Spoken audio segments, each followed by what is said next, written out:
Joining me to discuss is GOP strategist and president of digital strategy at operations at Frontline Strategies, Mike Hahn, and Democratic strategist Madeline Somerville. Thank you both for being here. Obviously, a lot of Americans around the country really right now wanting Republicans and Democrats to come together and end this stalemate that we're seeing in Congress because there are some real concerns. There are ripple effects here. In fact, Secretary Scott Bessent, Treasury Secretary Scott Bessent, warning the shutdown could hurt the economy. Take a listen. This isn't the way to have a discussion. Shutting down the government and lowering the GDP. We have a 3.8% GDP, and the Democrats shut down the government. That we could see a hit to the GDP, a hit to growth, and a hit to working Americans. Mike, let me ask you this, because Republicans obviously, blaming Democrats, a lot of finger pointing back and forth, but Republicans have the House. They have the White House. They have the Senate. How do they blame Democrats as being in control here? Well, sure. I think the government's closed for two reasons right now. Number one, you have Democrats who are trying to push through a $1.5 trillion wish list in a clean CR, which is something that they passed 13 times under Joe Biden with no problems. In that $1.5 trillion, they want to give Medicaid to illegal aliens who are here, who came under Joe Biden, who were asylum seekers, and they do qualify for Medicaid, and they also qualify for Medicaid if they visit emergency rooms, for example. So the Republicans are saying that's not going to happen. Pass the clean CR, we could debate this stuff later, like you guys did 13 times. So that's the first reason. Second reason is because Chuck Schumer voted for a clean resolution in March, saying that it was the right thing to do, and he got a lot of pushback for that, a whole lot of pushback. And AOC also said that she was going to primary him if he didn't do the right thing come the next time. So now you're seeing left-wing groups funded by Soros, Axios reported this, that are pushing Democrats to make sure the government stays shut down to make Republicans look bad. And those are the two reasons why the government shut down right now. Madeline, on the flip side, I get the Democratic point that, listen, it's not illegal immigrants only who, get health care through this kind of, refunding of hospitals. It's American citizens. But is it fair to say, listen, pass the clean resolution here and then debate that with Republicans later on? So I think actually J.D. Vance had a similar point when the clean resolution came up this past time, where he said, look, you have some leverage here, take advantage of it. But I think the primary issue here is the messaging. That's what's really frustrating me just as an American citizen and not a partisan. What bothers me is that they kind of did the same, the Republicans kind of did the same thing with the trans issue as they did with this.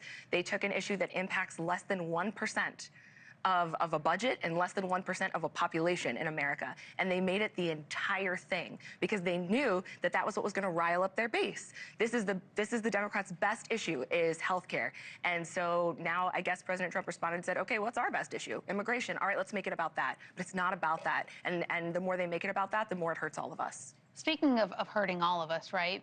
There's this concern that there are federal workers right now who are going to be used as political pawns here, right? You got the White House Press Secretary Caroline Leavitt discussing the possibility of layoffs for thousands of federal workers due to the shutdown. Take a listen.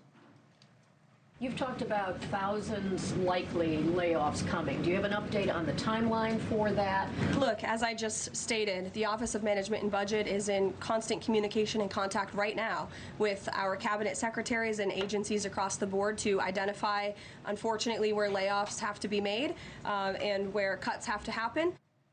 Madeline, in the past, we have seen federal workers furloughed, meaning they get their job back once the shutdown ends. Now there is this threat of permanent firings.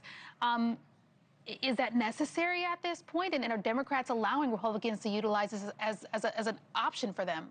I think the latter point that you just made is relevant because the Republicans do a phenomenal job of taking advantage of all of the openings that Democrats give them. They often walk right into Republican traps. This is something that Russ Vought, who is the director of the Office of Management and Budget, who is also a director of Project 2025 and one of the primary writers, this is something that he's wanted for a really, really long time, is to be able to reduce the size of the federal government and to have an opportunity to do that. So they're like, okay, if the government's going to shut down and we don't think you guys are essential and all we want is to keep essential workers, let's get rid of everyone. And the Democrats are walking right into that trap. Yeah, I imagine you agree? Yes, they're certainly opening the door for us, as they usually do. I would argue that if you're a non-essential government worker, you probably shouldn't have a government job anyway. You should all be essential. But, I mean, look, this could stop right now if Democrats just pass the clean CR that we want to pass. If not, unfortunate things have to happen, and we have to make some budgetary decisions, and letting go of some folks or furloughing them for the time being is certainly on the table. I think the Democrats should admit that it's a clean CR. That's true, so that they get some credibility in saying what I'm saying about the. And that's truth why you're a about the messaging. strategist here. I don't know why they haven't taken your advice. Thank you.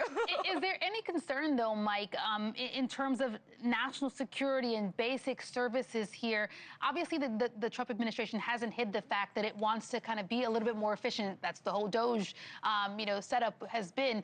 But there are some concerns of national security and other services not being available. Yeah, it's certainly a scary thing, but right now, as we're speaking, there's Border Patrol agents that are along the southern border who are just not getting paid. They're still doing their job. There's folks in the FAA who are still air traffic controllers that are still making planes fly on time, and because of them, because of Democrats, they're not getting a paycheck right now. And that's the messaging that I think we're going to see throughout the next week. And I think when President Trump isn't focusing on the Middle East right now, and he starts to message over the next week, the Democrats are going to have some egg on their face. All right, I'm out of time. Just want to get your idea. How long do you think before we get an actual agreement?